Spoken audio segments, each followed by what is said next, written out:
everyone. I'm Christine Tulley, President and Executive Writing Coach at Defend, Publish, and Lead. And welcome to episode 227, Summer Writing Strategies for Restoration and Project Completion. This episode is going to be a relatively short one to just mention that we have a free resource for everyone who wants to get some summer writing completed. If you are on YouTube, you'll see me putting it on the screen. On Monday, May 12th, so this episode is being recorded in 2025. Monday, May 12th, we are having a webinar that is, it's called Summer Writing Strategies for Restoration and Project Completion.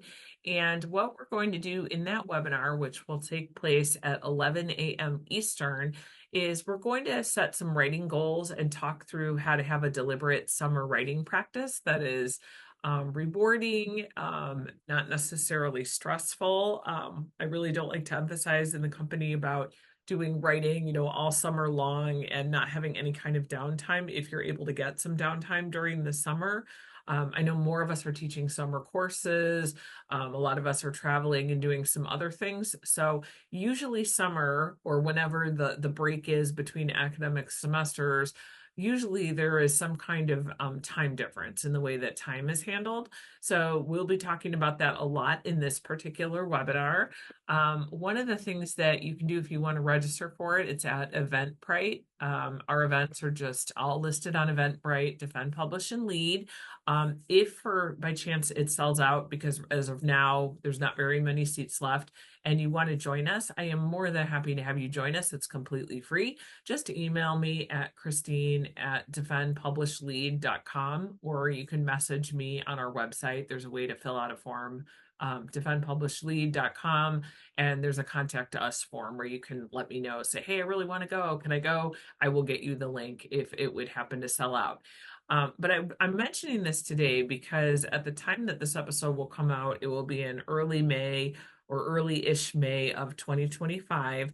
And at that point, that's sort of the perfect time to think through some summer strategies. And so these are some things that I want to put on your radar now as you're starting to think through what this might look like. One, May tends to be a very productive writing time for people if they don't let it get away from them. There are lots of academics that collapse in May, depending on when your semester starts or ends. For some of you, it may be in June when your academic semester is over. But after the end of an academic year, many people sort of do the things they need to do to get the grading in, and then they just need some time to recover. And that definitely will be me this particular semester. But if you can, try to limit how many days that might be, or how to start thinking about writing, right when that break starts. It's not to say I'm not going to take any time off. I probably will take, 3 or 4 days, but then I want to have a time, and it might be just an hour or two, where I really think, what do I want to work on this summer? What do I want it to look like? And why I do that is because I know that it seems like summer is a very long period of time, but at least for me, we're talking somewhere in the neighborhood of around 14 weeks, give or take. It's a little bit shorter than a regular semester, actually. And so for me, I want to make sure that I am not, waiting until after, June 1st to get started on something. Instead, this time around, I really want to say, all right, let's just think through, how many projects do I want to do?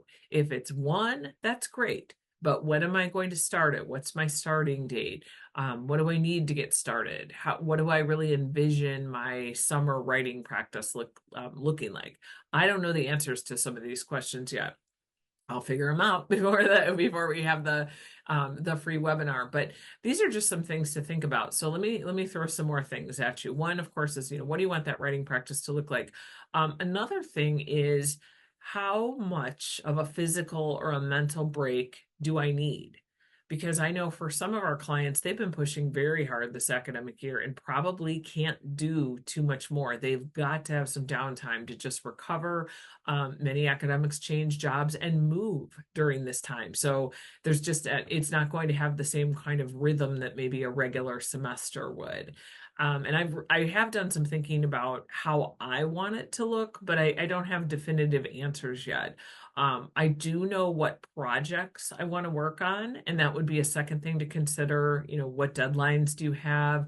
What's a project that maybe you would really like to finish before you go into the next academic year?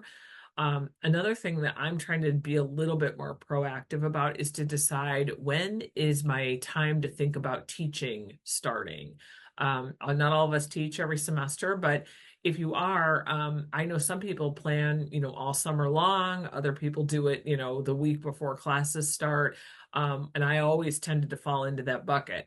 But I know this time around, this is something I've actually thought about. And I think for me, by August 1st, I want to start thinking about what I'm doing with my classes because I start somewhere near the end of August. So I know for me, I want at least a 3-week lead time. So that's something else to look at. The last thing that I would say, just kind of thinking through summer is a great time to just kind of retool what scholarship you're reading, what journals you might be interested in, or, making a little bit more time for that scholarly reading. Another thing you could be doing is looking at scholarly tools that might help you that you don't have time during the school year to learn how to use. So I just had a client talk to me about this last week. This is somebody that really wanted to learn to use Zotero for bookmarks and citation and note taking, but just never made the time. So one of the things that they put in their schedule for May was a day to learn about Zotero with somebody that knows. And they're going to actually set up a whole system and get all those dissertation references and things like that in there. So it's a commitment to do a tool. That's not a bad use of time if that's something that you've wanted to do and it could set that person up to save some time in the future. Another thing that I'd mention is just checking out free resources about scholarly writing. So this podcast is obviously one. We talk about it a lot on the podcast. I've mentioned many other scholarly resources. The Manchester Phrase Bank, I love that. I talk about it all the time. I like Helen Sword's Writer's Diet. All of these things will be linked in the show notes. So those are things to check out. But you could also decide to join an organization and get some tools that way. So maybe one of your professional organizations has a way that you can learn how to do in vivo, and you want to do that. As you know, Textbook and Academic Authors Association is a sponsor of this podcast. And if you join their organization, become a member, you can get tons of templates, webinars, free videos, all that kind of stuff, just as part of being a member. And membership is extremely low at this moment. So check out the show notes for a discount code on that. But this might be the time to explore some things that maybe you haven't had time during the school year, but can actually enhance your writing. So those are just some of the things that we're thinking about. But I encourage you to join us for that the summer writing free webinar. If you cannot attend live, still email me if you want to get registered and all the seats are gone. I send the recording to everyone who registers. So I'll just have to put you in, but I'm happy to do that, and happy writing this week.